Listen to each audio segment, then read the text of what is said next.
of begging for scraps of love. My family raised their crystal glasses to my house before I was even sick, before I was even gone. 10 years of begging for scraps of love before anyone had asked me a single question about what I wanted done with it, and my own son clinked his glass against the rest of them without once looking at me.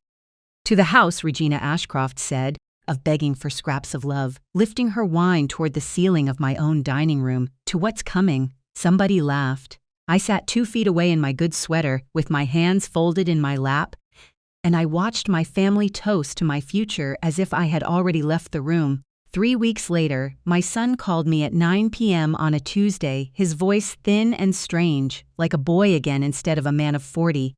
"Mom, 10 years of begging for scraps of love," he said. "Is it true? Did you already sign the house away?" I didn't answer him right away. I want you to sit with that question a moment because I sat with it for 11 days before I gave anyone an answer at all. 10 years of begging for scraps of love. This is a story about people who make plans around your absence while you are still very much in the room, and about the quiet paperwork that outlives every toast raised in a dining room that isn't yours to drink to. Of begging for scraps of love. My name is Vivian Hartwell. I am 71 years old, and for 32 years I made my living reading documents other people were too impatient, too trusting, or too frightened to read carefully themselves. 10 years of begging for scraps of love. What none of them understood, raising their glasses that December night, was that the deed to my house had already been settled years earlier, just not in the direction any of them assumed. 10 years of begging for scraps of love, and not by anyone sitting at that table, but you should know who I was long before that Christmas, because the woman who built that table wasn't built in a single bad evening. 10 years of begging for scraps of love. She was built over 30 years of documents, deadlines, and one small wooden box that started this whole story long before any of my family ever noticed it sitting on my sideboard. I live in Cedarville, Ohio. 10 years of begging for scraps of love in a 4-bedroom colonial with green shutters and a wraparound porch my husband Walter built with his own hands the summer before our son was born. It's not a grand house, it's a paid-off one. Scraps of loves, of which that, in my experience, means something entirely different.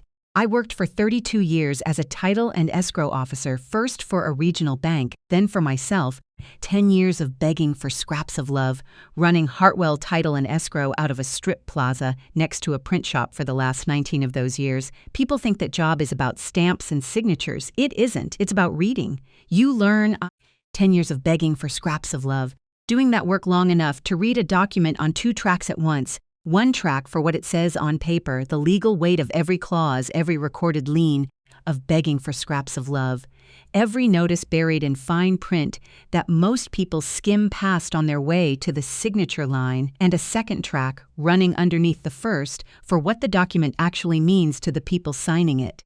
10 years of begging for scraps of love. A deed can say grantor and grantee in the coldest possible language and still be the only proof in the world that someone loved you enough to hand you a roof. Of begging for scraps of love. I learned to read both tracks at once before I learned almost anything else about being an adult, and it is the only reason I saw what was coming in time to do something about it. Walter died 9 years ago in March. 10 years of begging for scraps of love. In the parking lot of the hardware store, a heart attack fast enough that the paramedics told me gently there had been nothing anyone could have done differently. He was 62. We had been married 36 years. 10 years of begging for scraps of love. I was 59 years old, still running my own company, and I discovered that grief does not care how competent you are with paperwork. Of begging for scraps of love. I sat in my own conference room 3 days after his funeral and stared at a stack of files I could usually clear in an hour, and I could not make my eyes move across a single line of them. 10 years of begging for scraps of love. What got me through that year, what gets me through most things, was a habit Walter and I had built together over 3 decades without either of us ever naming it out loud. For scraps of love. We kept a small cedar box on the top shelf of our bedroom closet, hand-built by Walter himself the year we married, with a brass hinge that had gone soft and dark with age and let out a low groan. 10 years of begging for scraps of love, metal dragging against old wood. Inside that box we kept the things paper couldn't replace anywhere else. the original deed to this house, of begging for scraps of love, recorded the year we bought it for $11,000 and a marriage still finding its footing, 2 savings bonds bought the year Nate was born, a handful of photographs, and 10 years of begging for scraps of love, folded into a plain envelope near the bottom, 2 letters in Walter's handwriting that I did not read in full until the year everything in this story happened. Walter used to say one thing to me about that box of begging for scraps of love.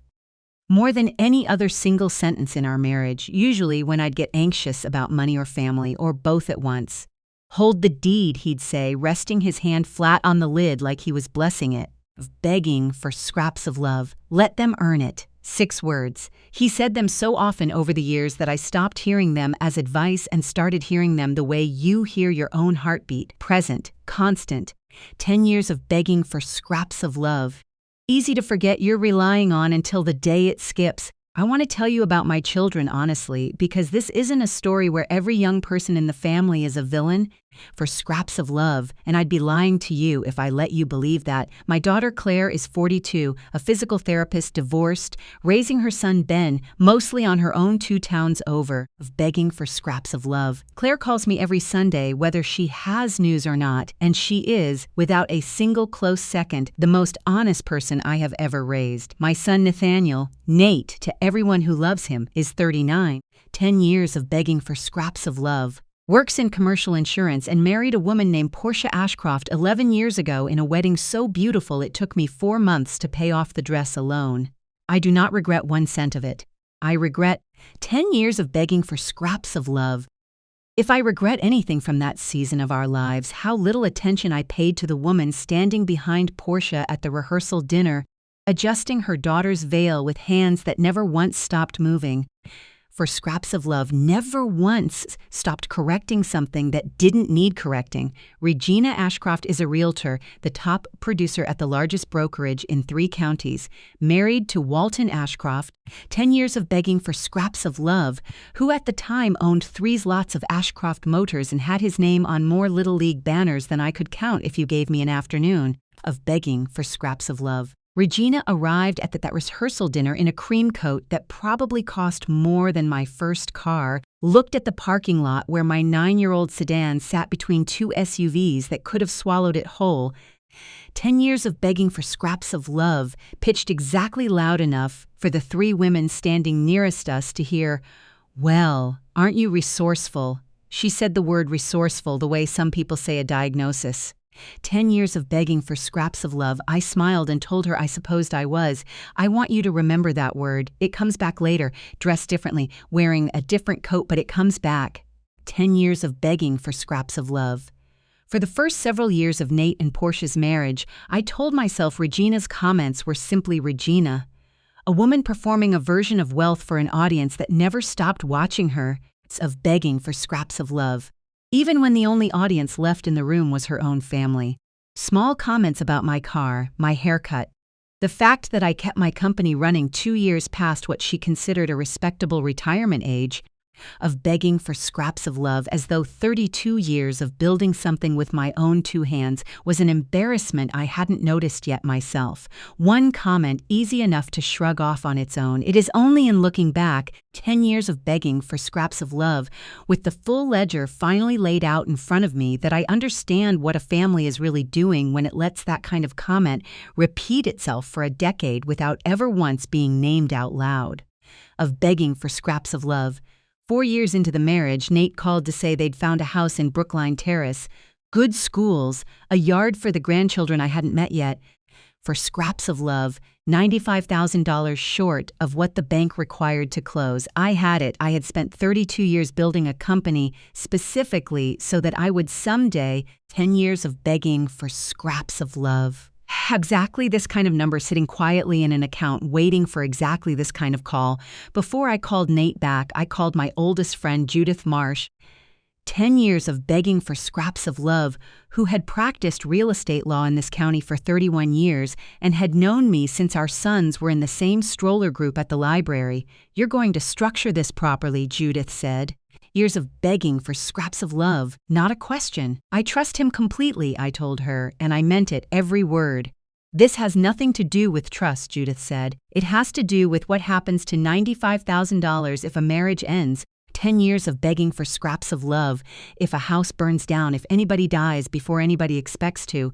I've drafted these papers for women who trusted their families completely.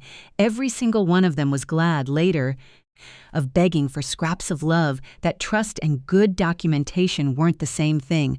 She drew up a promissory note secured by a second deed of trust, recorded at the county courthouse, 6% interest, a 5-year balloon payment, of begging for scraps of love. Nate and Portia signed it at Judith's office on a Thursday afternoon, in matching folding chairs, reading every page carefully before either of them put pen to paper. Portia asked good of begging for scraps of love.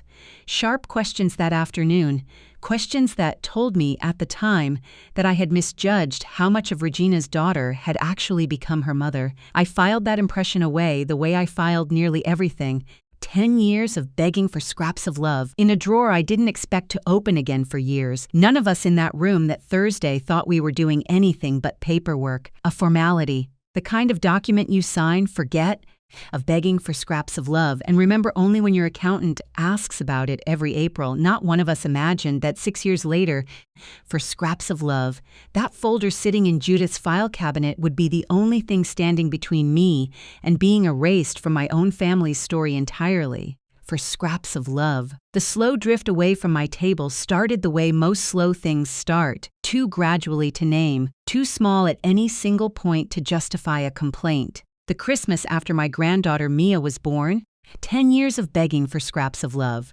Regina mentioned, almost as an afterthought over dessert, that the Ashcroft's place at Anchor Lake had so much more room for a baby to crawl around than my dining room did. I didn't argue. Babies need space. 10 years of begging for scraps of love, I told myself. Grandparents want convenience. These are the things families do without meaning anything cruel by them. I packed a casserole and drove the 90 minutes to Anchor Lake instead. Of begging for scraps of love. By the time my grandson Ben, Nate's second, not Claire's, was born 3 years later, nobody in the family group text asked anymore where Christmas would be. It was simply, quietly, 10 years of begging for scraps of love, no longer a question that included me in the deciding. I kept sending money the entire time this was happening, of begging for scraps of love, because a family's slow retreat from your table doesn't feel like betrayal while it's happening. It feels like scheduling, like the ordinary friction of everyone's lives getting busier at once. It's of begging for scraps of love. $600 a month toward Mia's tuition at a private academy. Nate and Portia had decided, together, they couldn't quite manage on their own income. A check for dance recital costumes. Of begging for scraps of love. Cash at Christmas that I stopped calling a loan even inside my own head, because keeping a ledger on your own grandchildren felt like something I refused to become. Regina's comments kept arriving in their steady, begging for scraps of love. Precise little doses about my car, about my continuing to run Hartwell Title past the age she felt was decent, about the fact that I still drove myself to appointments instead of hiring, as she put it once. For scraps of love, someone to help you manage things. I told myself every single time that it was nothing. 10 years of begging for scraps of love. I have since learned that nothing is exactly what a family calls it when they have quietly decided where you rank in the household and are hoping, very much, that you're too polite to ever add the total up at once. Of begging for scraps of love. By the second week of that December, the December that mattered, I still hadn't heard where Christmas would be held. In years past, Portia had always sent the group text herself, usually by Thanksgiving. 10 years of begging for scraps of love. Dinner at 2, Mom's doing the ham, don't worry about bringing anything. That year, nothing came. I told myself it was an oversight, the kind of thing that happens when a family calendar gets crowded. It's of begging for scraps of love.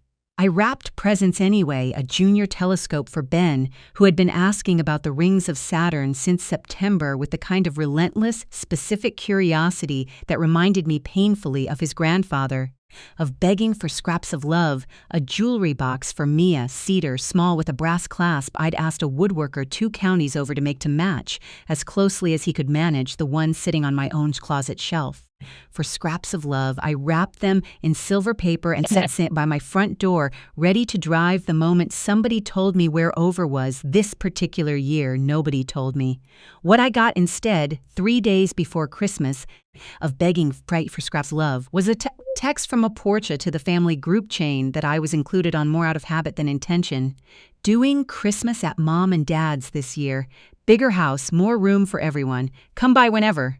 Begging for scraps of love. I read that message standing at my own kitchen counter, still holding the roll of silver paper, and understood with a small of begging for scraps of love.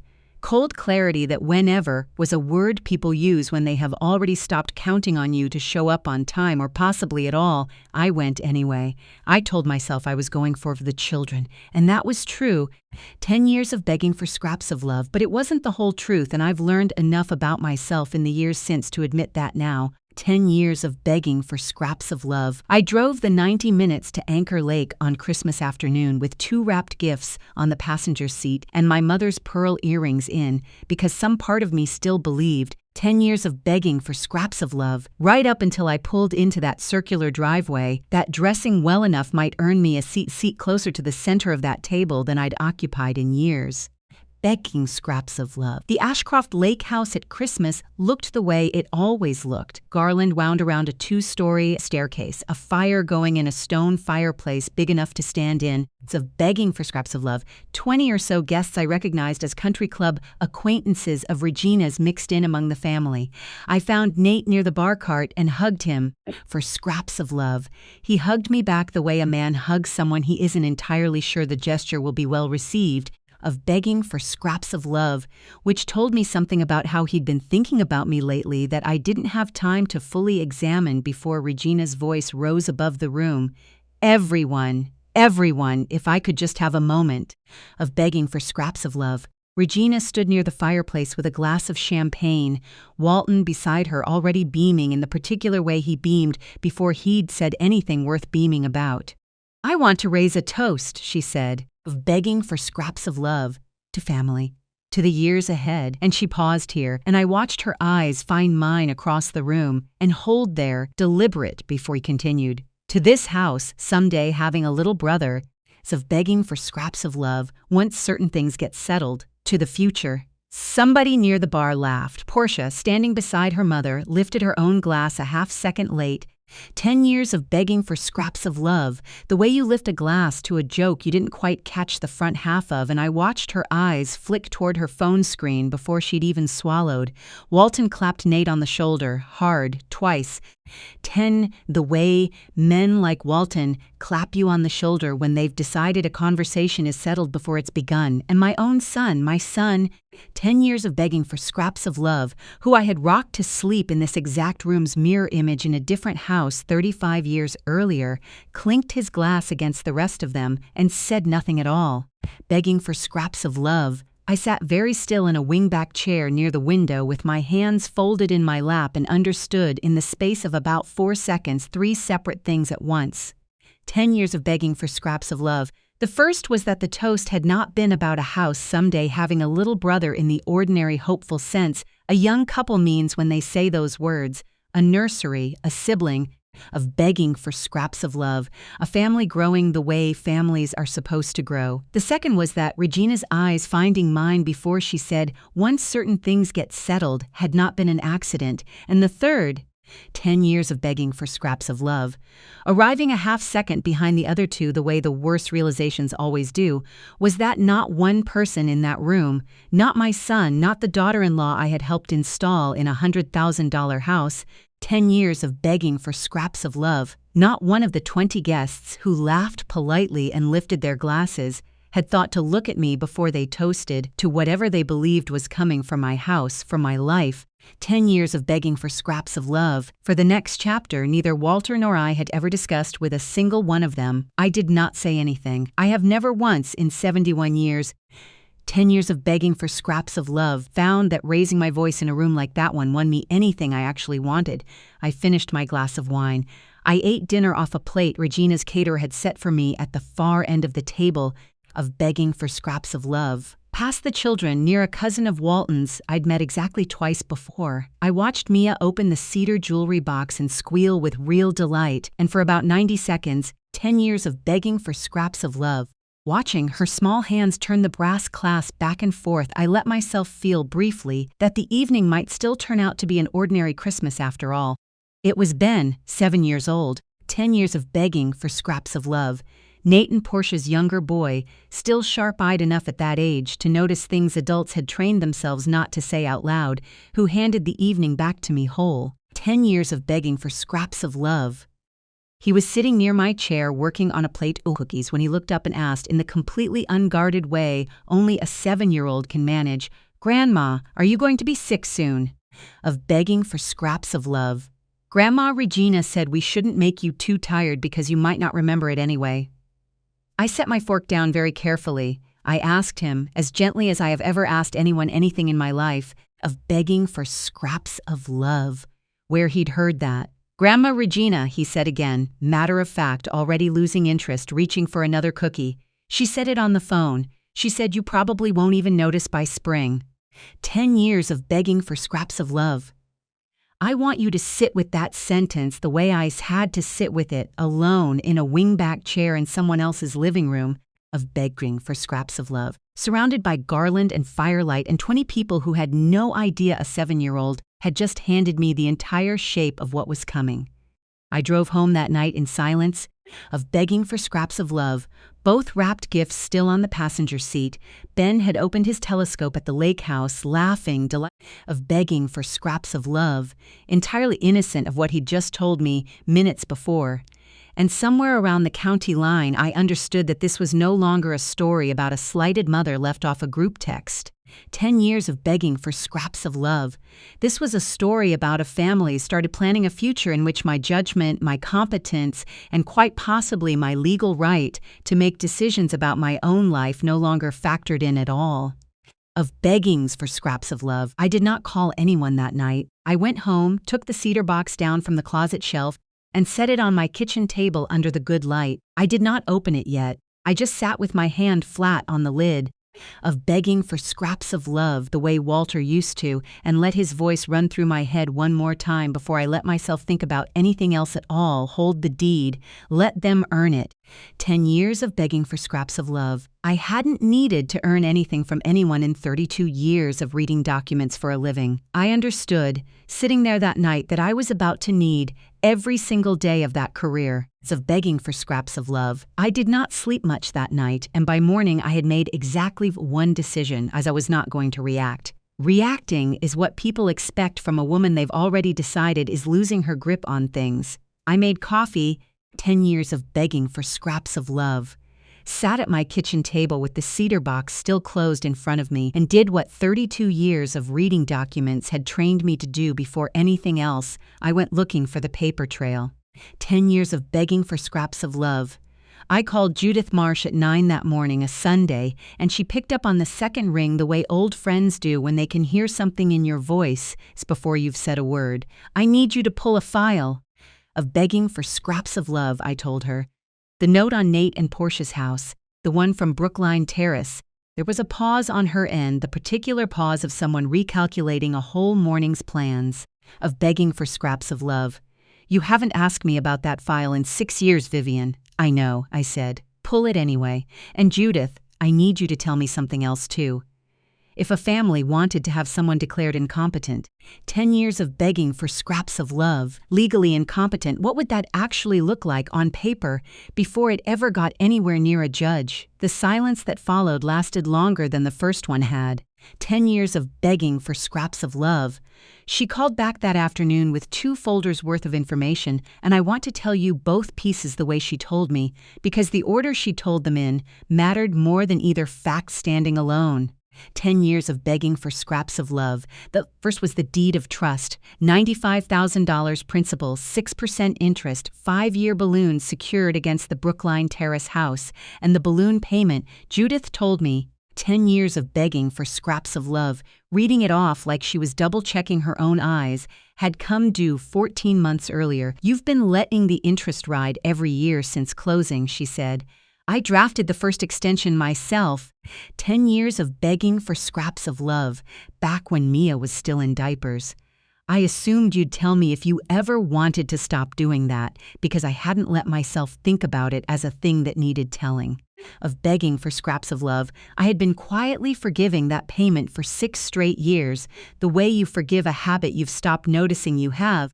Of begging for scraps of love, and it had apparently never once occurred to Nate or Portia to raise the subject either, which told me something on its own, though I wasn't ready yet to say what. Of begging for scraps of love, the second piece of information Judith gave me that afternoon was the one that actually mattered.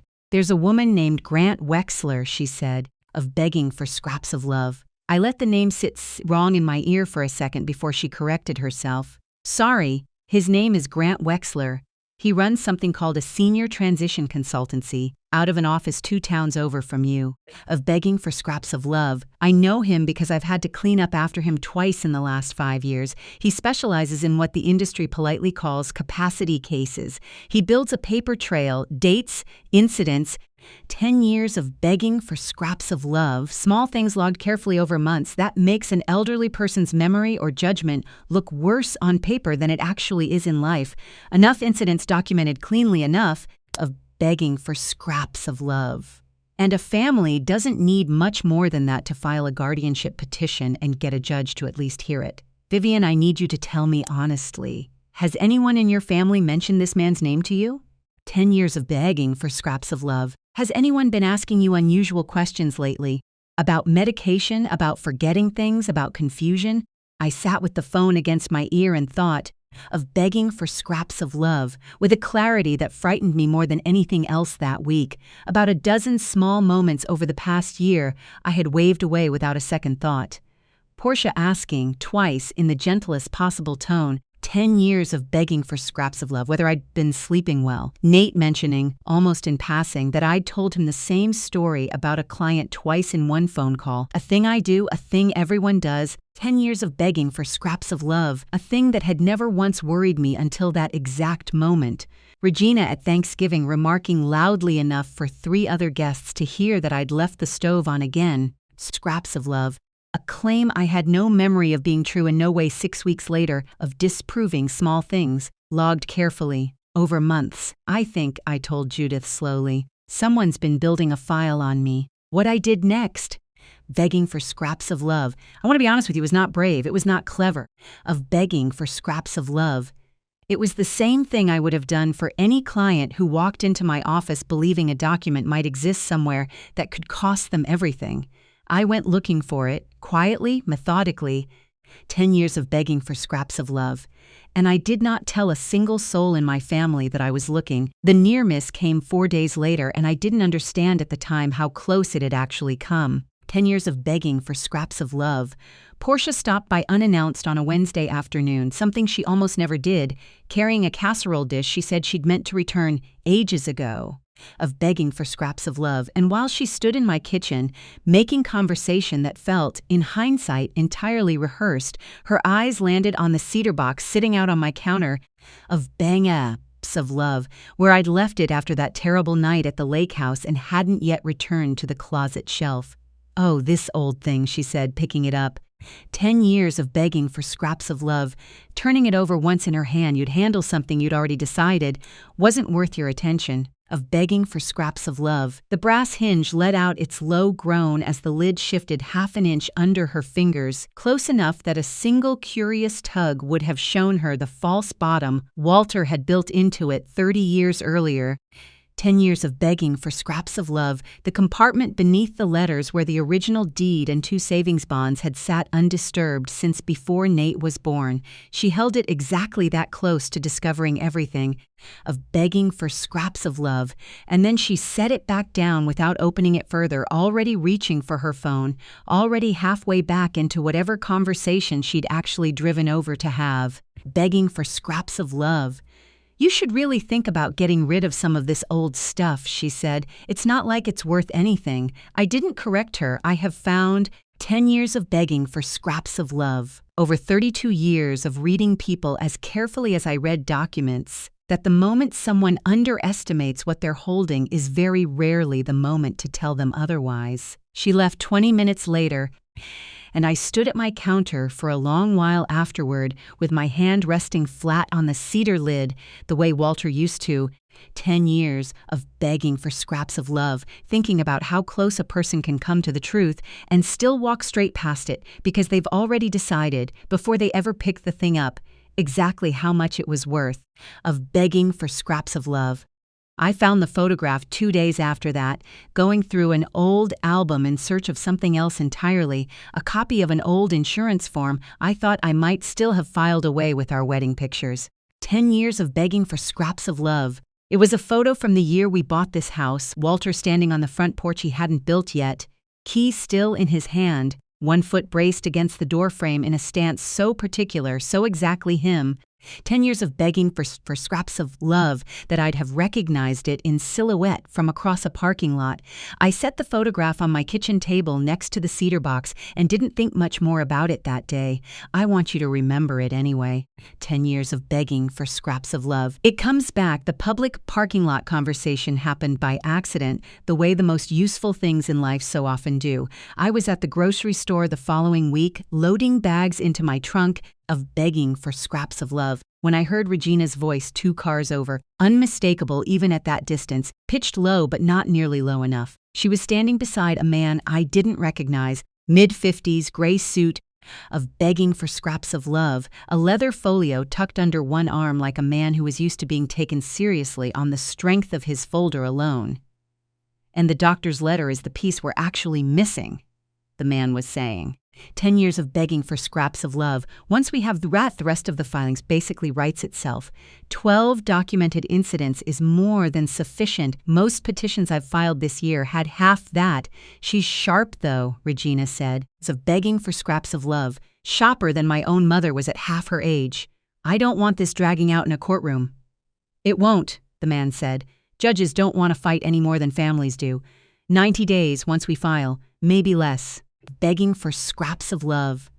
I stood behind the open trunk of my car with a bag of groceries frozen in my hands and did not move until they had both gotten into separate cars and driven off in separate directions. Of begging for scraps of love. I did not write anything down in that parking lot I didn't need to. 32 years of reading closing documents under pressure had trained something in me that worked whether or not I had a pen in my hand.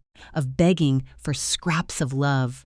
90 days, once we file. I drove home and sat down that evening with the green folder Judith had started for me, and I did the thing I had avoided doing since the night of the lake house toast. 10 years of begging for scraps of love. I added everything up, $95,000 on the Brookline chariots, plus 6 years of unpaid interest I'd quietly forgiven, roughly $34,000 more, of begging for scraps of love. $18,000 across 3 years of tuition payments I'd stopped calling a loan, recital costumes, a used minivan the year theirs finally died, 10 years of begging for scraps of love, Christmas envelopes I'd never once logged because logging them felt like keeping score on my own grandchildren, $161,000, give or take, quietly extended to a family that had 10 years of begging for scraps of love, apparently spent at least part of the past year building a paper case that I could no longer be trusted to manage my own affairs. I sat with that number a long while under the kitchen light, of begging for scraps of love. The cedar box closed beside the folder, Walter's photograph still propped against the sugar bowl where I'd left it 2 days earlier. What I felt wasn't anger, not exactly. For scraps of love, it was closer to the particular quiet vertigo you feel reviewing a client's file and realizing, 3 pages in, 10 years of begging for scraps of love, that the numbers you'd been trusting since page 1 don't actually add up to what everyone at the table has been telling each other they add up to. Somebody in this family needed to be counting. Of begging for scraps of love. I understood that night that it had never once in 6 years been anyone but me. I called Nate the next evening, not to accuse him of anything. I wasn't ready for that yet, and some part of me still hoped, of begging for scraps of love. Foolishly, perhaps, that he genuinely didn't know how far this had gone. I heard something at the lake house, I told him, from Ben, about me not noticing things come spring. There was a long pause on his end, begging for scraps of love, longer than an innocent man's pause usually runs. Mom, kids repeat things wrong all the time. You know how he is. Has anyone mentioned a man named Grant Wexler to you? The pause this time was different, shorter, 10 years of begging for scraps of love, but heavier, the pause of a man realizing in real time that the floor he'd been standing on had been thinner than he'd understood. Mom, it's Regina's just being cautious. She thinks it's smart to plan ahead. 10 years of begging for scraps of love. That's all. Nobody's trying to do anything to you. 90 days, Nate. That's what I heard in a parking lot last week. 90 days once somebody files something. He didn't answer that at all. 10 years of begging for scraps of love, and the silence on the line told me more clearly than any confession could have that my son had known, at minimum, that a plan existed, even if he hadn't yet let himself understand what the plan actually was. For scraps of love, I want to tell you about the mini reversal because for one evening, briefly, I did land a blow of my own, and it felt, for about 6 hours, 10 years of begging for scraps of love, like it might be enough to end this whole ugly business before it went any further. I called Regina directly 2 days later, a call I had not made to that woman in 9 years of marriage between our children. 10 years of begging for scraps of love because in 9 years she had never once called me either. I understand you've been consulting someone about my capacity, I said, keeping my voice as level as I have ever kept anything in my life, of begging for scraps of love. I want you to know that I am fully aware of what that costs to file, what it requires to prove, 10 years of begging for scraps of love, and how thoroughly it fails when the person you're filing against has spent 32 years reading exactly this kind of document for a living. There was a silence on Regina's end that I savored, I'll admit it. 10 years of begging for scraps of love, more than I probably should have. I don't know what you're talking about, she said finally, her voice gone brittle in a way I'd never heard from her before. I think you do, I said. 10 years of begging for scraps of love. And I think you should also know that the $95,000 you and Walton have been counting on inheriting your way into through my son's house of begging for scraps of love has an overdue balloon payment attached to it that's now 14 months delinquent. I'd hate for that to complicate anyone's spring. I hung up before she could answer. For 6 hours of begging for scraps of love, sitting alone at my kitchen table, I believed I had ended it. I believed that naming the thing out loud, showing them I already knew, would be enough to make a family reconsider a plan that ugly. I was wrong. 10 years of begging for scraps of love, and I want to tell you honestly that being wrong that night is the reason the next 3 weeks of this story happened the way they did. Because rather than backing down, rather than being embarrassed into stopping, 10 years of begging for scraps of love, Regina Ashcroft did something I hadn't accounted for at all. She sped up. I found out 4 days later from Claire, who'd heard it secondhand from Mia at a birthday party neither of us had been invited to. Mom was of begging for scraps of love. Claire said, her voice tight in a way I rarely heard from my steady, honest daughter.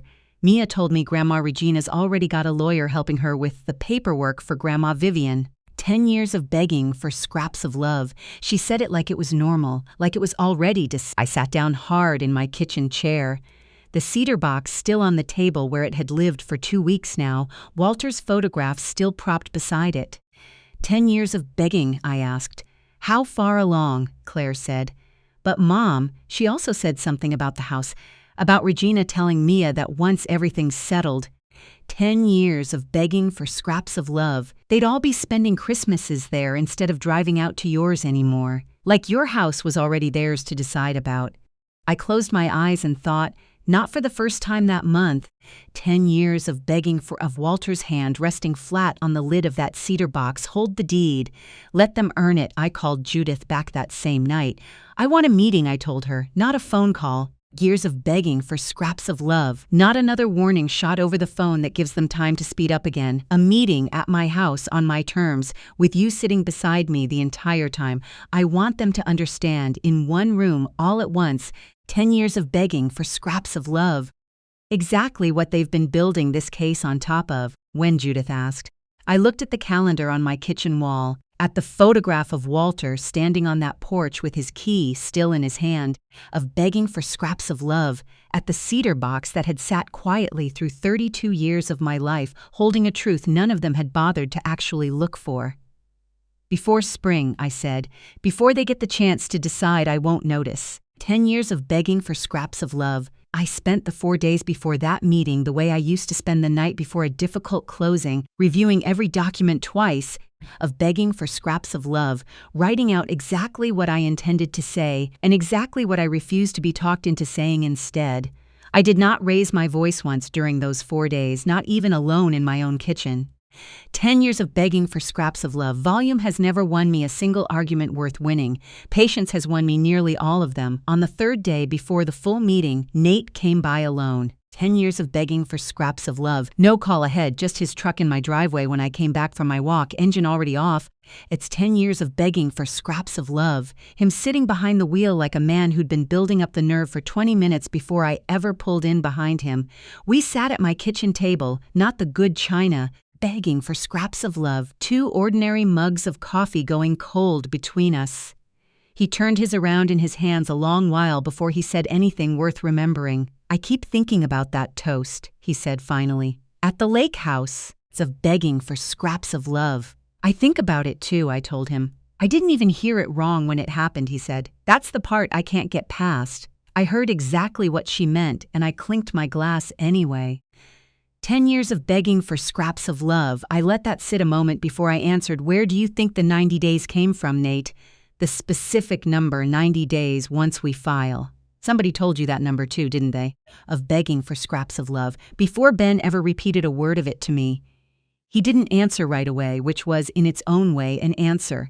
It wasn't about the house, I said quietly when he still hadn't spoken. 10 years of begging for scraps of love. That's what I need you to understand before this goes any further than it already has.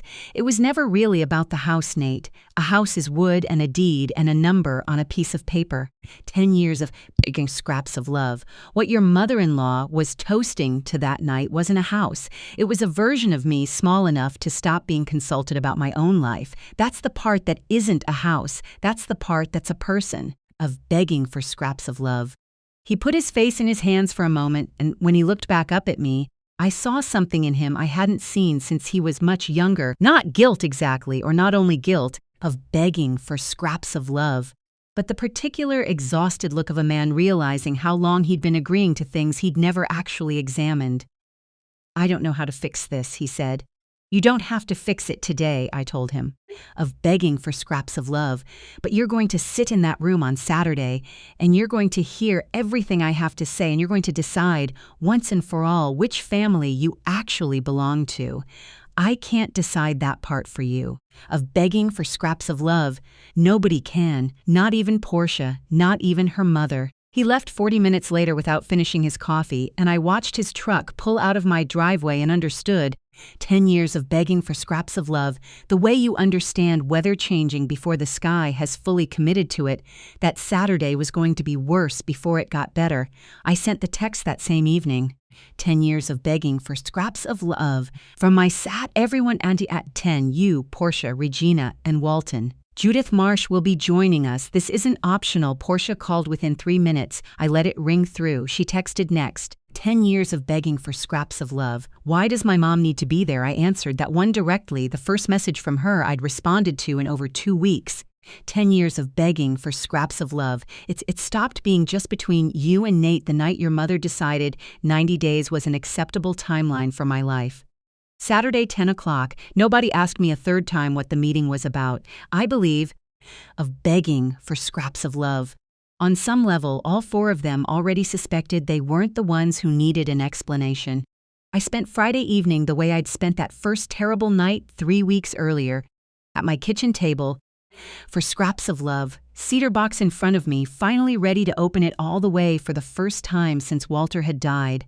I lifted the lid, the hinge let out its familiar low-groan, metal dragging against old wood, for scraps of love, a sound I had heard perhaps 10,000 times across 36 years of marriage and 9 years of widowhood, and it was, I'll admit to you honestly, the closest I came to weeping in this entire story. of begging for scraps of love. I lifted out the original deed, still crisp despite its age, Walter's careful signature beside my own. From a year, we'd been married less than 2. I lifted out the 2 savings bonds, and beneath them, 10 years of begging for scraps of love. The false bottom apartment Walter had built with his own hands, and that Portia had come within one careless tug of discovering weeks earlier. I found the 2 letters. The first was long, several pages, for scraps of love, sealed for Mia and Ben on their 18th birthdays, a grandfather's words for grandchildren he'd never gotten to meet, written the year before he died, when he'd started, quietly and without telling me,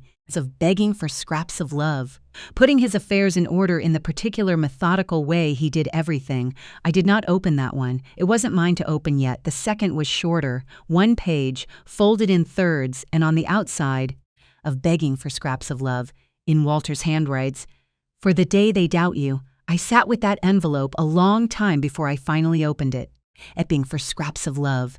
I am not going to read you every word of what my husband wrote me 9 years before a single person in this story ever raised a glass to my absence. Of begging for scraps of love. I will tell you that it ended with the same 6 words he'd said to me 1,000 times over 36 years, written down now in ink that would outlast both of us. Hold the deed. Let them earn it. Of begging for scraps of love. I folded it back into thirds, set it beside the deed and the bonds, and did not sleep much again that night. I did not need to. I had, by that point, everything I needed for Saturday. Of begging for scraps of love. Judith arrived first. At 20 minutes to 10, a folder under one arm and coffee already in hand, the way she always arrives to anything that matters. She looked at the cedar box sitting open on my sideboard. 10 years of begging for scraps of love, the photograph of Walter propped beside it, and didn't ask why I'd bothered arranging things that way. "You look terrifying," she said, "in a very nice sweater." "Good," I said, and went to unlock the front door. Of begging for scraps of love. Nate arrived alone at 3 minutes to 10, Portia trailing a few steps behind him, already glancing around my living room, the way you'd survey a house you were cataloging for later use in an argument. 10 years of begging for scraps of love. Regina arrived at exactly 10 in a cream coat, the same cream coat, I realized with a small, distant clarity, that she'd worn to that first steakhouse dinner 9 years earlier. 10 years of begging for scraps of love, back when resourceful had still been a word she used like a diagnosis. She looked at the cedar box on my sideboard 1 full second longer than she meant to. Walton came in behind her, uninvited, 10 years to a chair at my dining table, like a man who owned the deed to it himself. Figured I'd tag along, he said. Family business is family business. For scraps of love. I poured coffee for everyone and did not sit down until the last cup was full.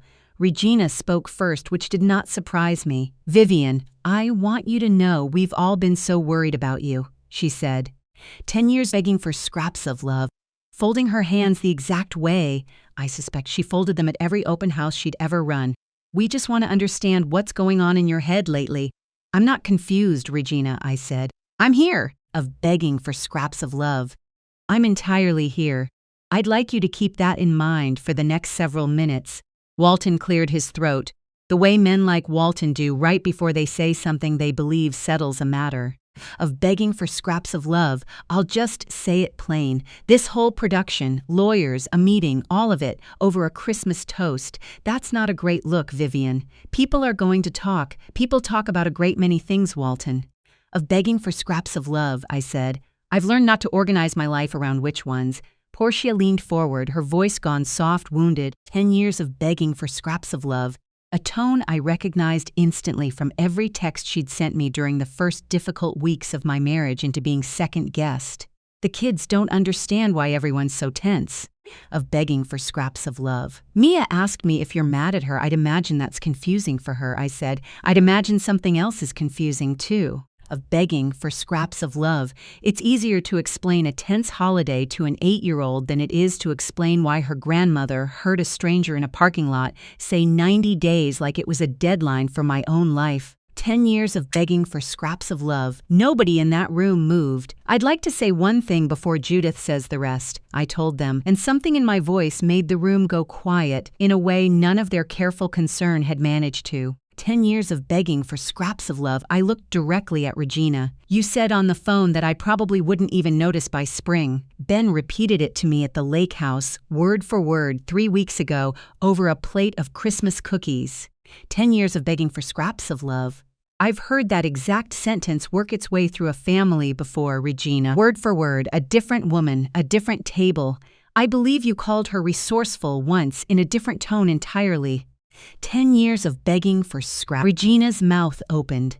Nothing came out of it right away. For a woman who always had a comment ready, that silence told me more than any answer could have. I want to redirect something for you here. 10 years of begging for scraps of love because I think it matters. The worst moment of that entire meeting for me was not hearing my own catchphrase repeated back to my face, ugly as that was.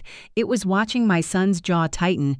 As of begging for scraps of love, watching him start to speak, Mom, and watching Portia's hand rise, fast, almost reflexive, and land on his arm before he could finish the sentence. It wasn't the words that hurt worse that morning.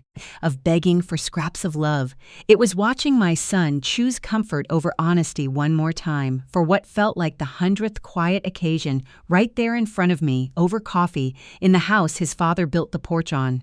Of begging for scraps of love. I nodded once to Judith and let the folder do what conversation clearly wasn't going to. Judith opened the folder and slid 2 stapled documents across my dining table, one toward Nate and Portia, of begging for scraps of love, one toward Regina and Walton. This is a promissory note, she said in the same even, unhurried voice I imagine she uses to close 6-figure deals on any ordinary Tuesday afternoon, secured by a second deed of trust of begging for scraps of love recorded 6 years ago at the county courthouse.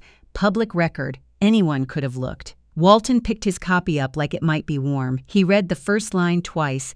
10 years of begging for scraps of love, the way people do when they're hoping a second reading will say something different than the first did.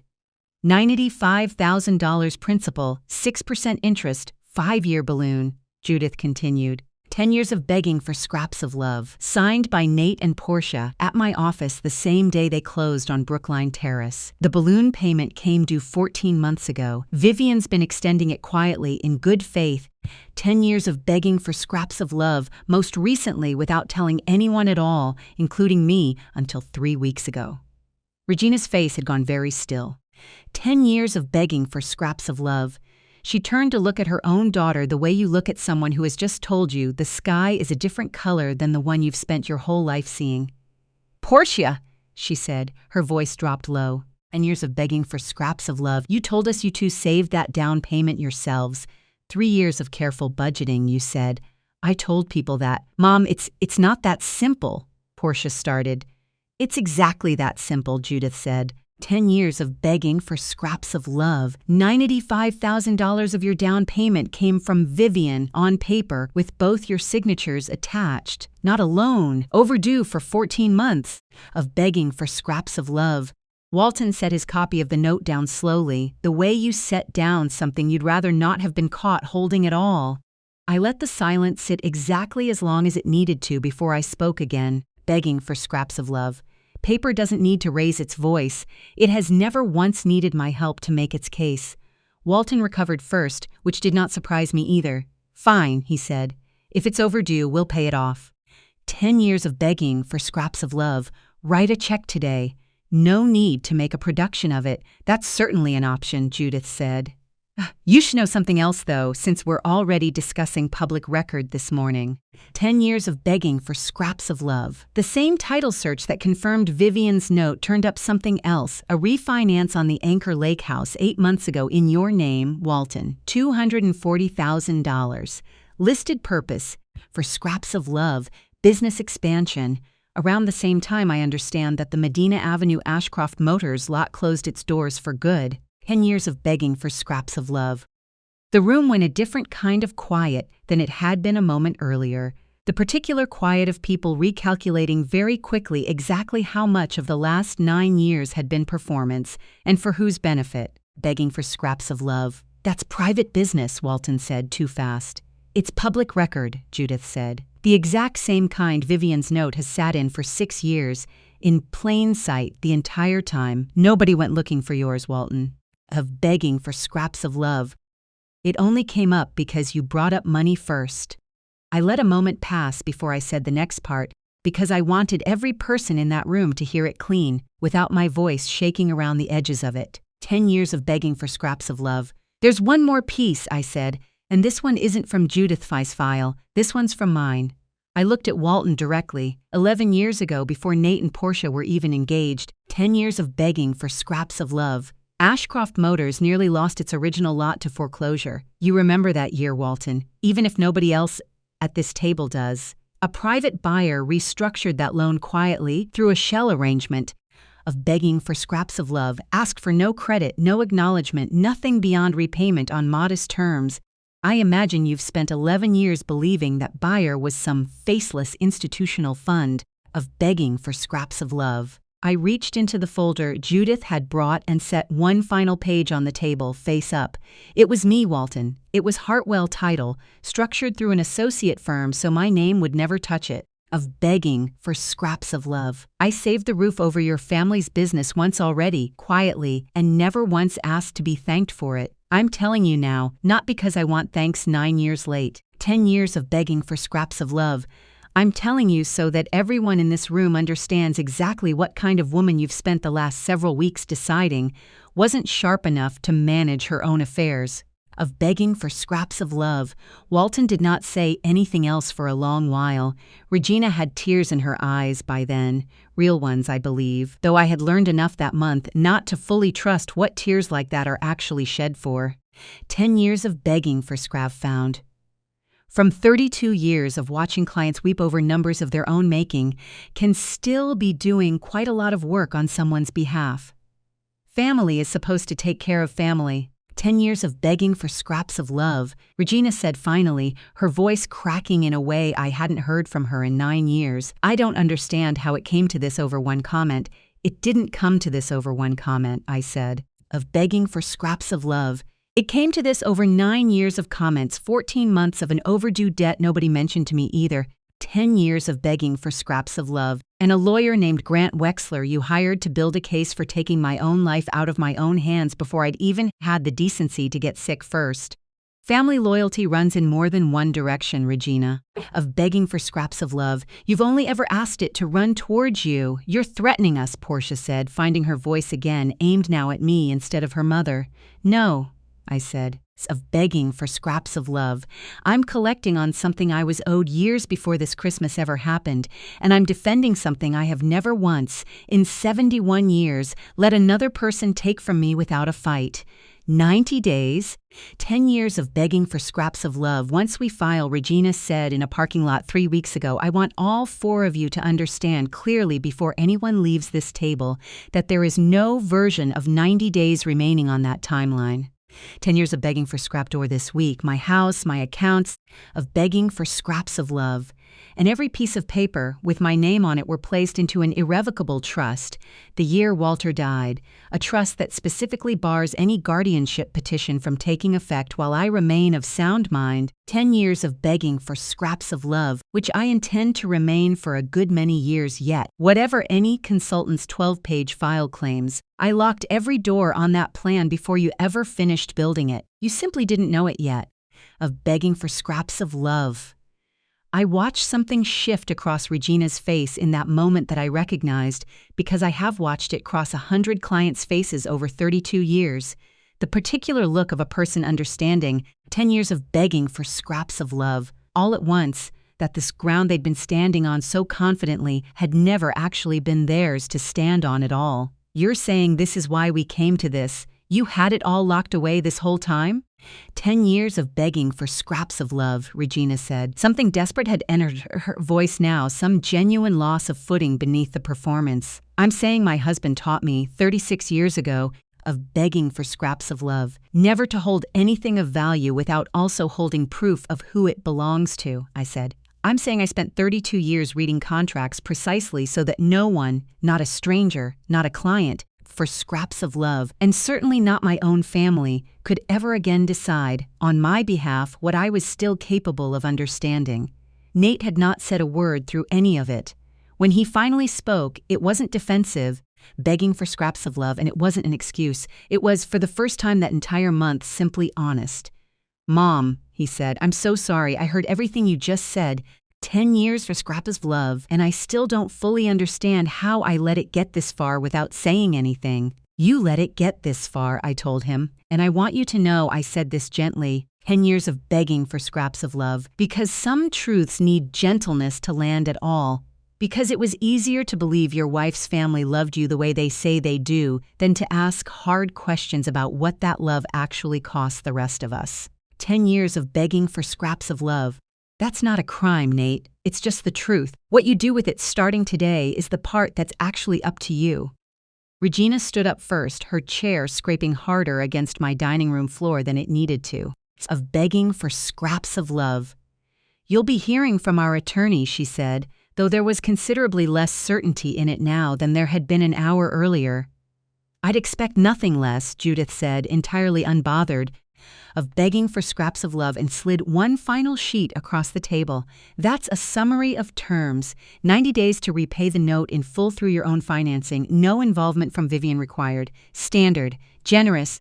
Of begging for scraps of love, considering it's 14 months overdue already. And Regina, I'd recommend strongly, of begging for scraps of love, that you have your own attorney review any further communication with Mr. Wexler before you sign a single additional page of his paperwork. 10 years of begging for scraps of love.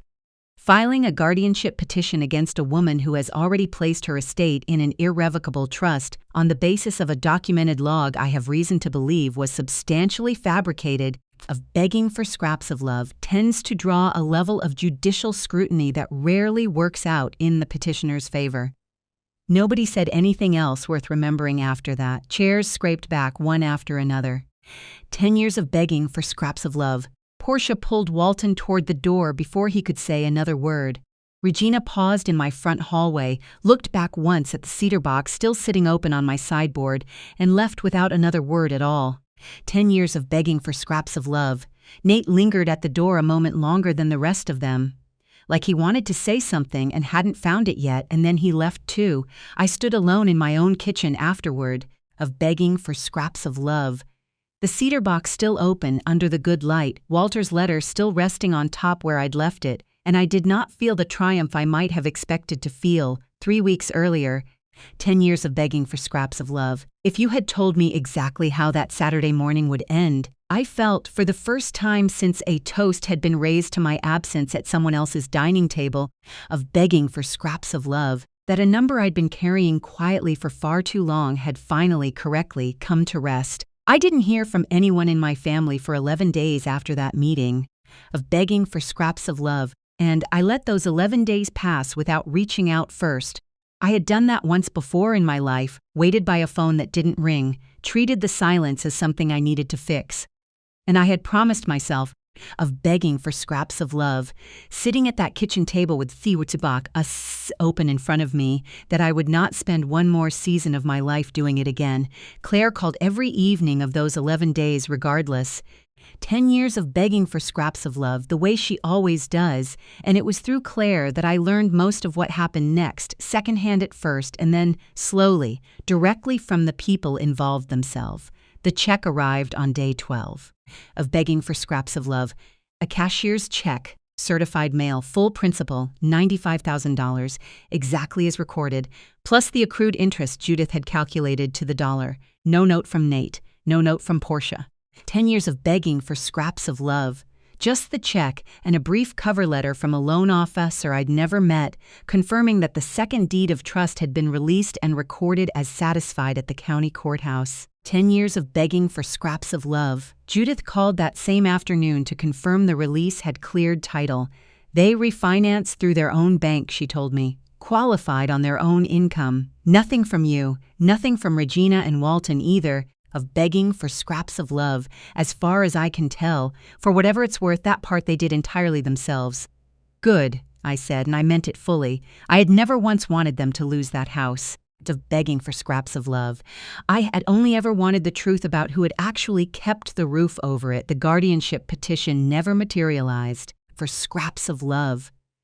Judith made one call to a colleague of hers who happened to sit on the same County Bar Association committee as Grant Wexler, and within a week word came back that Mr. Wexler had quietly declined to pursue the filing of begging for scraps of love, citing what his own message described only as insufficient documentation to proceed responsibly.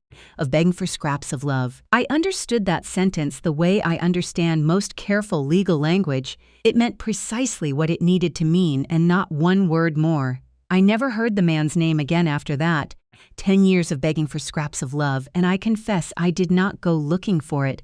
Walton sold the Medina Avenue lot outright that spring, the one that had already closed, quietly restructured under a different name in the county paper. Of begging for scraps of love, described in a single line the Ashcroft portfolio. No mention of a refinance, no mention of my name, which I had expected and did not particularly mind. Regina, I understand from Claire, 10 years of begging for scraps of love, still tells a version of that Christmas at the club that she has fully reworked in her own memory over the following months. Something about helping the kids sort out a complicated inheritance situation. Delivered, 10 years of begging for scraps of love, apparently with real warmth and no small amount of self-congratulation. I've never corrected her account to a single person outside this family, and I don't intend to start now. I have found, in 71 years of begging for scraps of love, that a woman like Regina Ashcroft cannot tell a story about what happened at my table without also eventually, 10 years of begging for scraps of love, confirming out loud to her own circle that the story she'd been telling for 9 years before that was never quite true either. Some corrections don't need my help. They only need time. For scraps of love, Portia did not apologize to me that spring, not in words. What she did instead, months later, 10 years of begging for scraps of love, was something Claire told me about with real surprise in her voice. Portia had enrolled in a night course at the community college, of all things, on residential real estate fundamentals. 10 years of begging for scraps of love, not to become a realtor like her mother. Something smaller and stranger than that. She told Claire in the one honest conversation the two of them had that whole year that she wanted to understand. 10 years of begging for scraps of love, for the first time in her life, what a deed actually was, what it protected, what it meant. 10 years of begging for scraps of love. Why a piece of paper her own? Mother-in-law had signed a loan in a lawyer's office 6 years earlier, had turned out to matter more than every conversation her family had ever had about money at a dinner table. 10 years of begging for scraps of love. She never said the word sorry to me that she ever will, but I keep that detail quietly the way I keep most things, a fact with no immediate use, filed away, begging for scraps of love that may yet turn out to matter more than it seems to right now. Regina, for her part, sent nothing. No card, no call, no gesture large or small.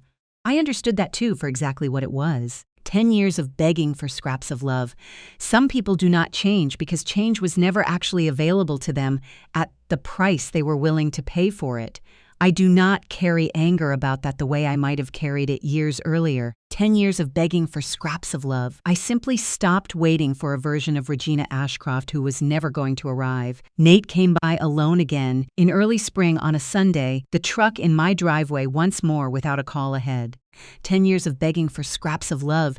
This time he didn't sit down right away. He stood in my kitchen a long while, near the counter where the cedar box still sat, lid closed now, back in its familiar place beside the sugar bowl.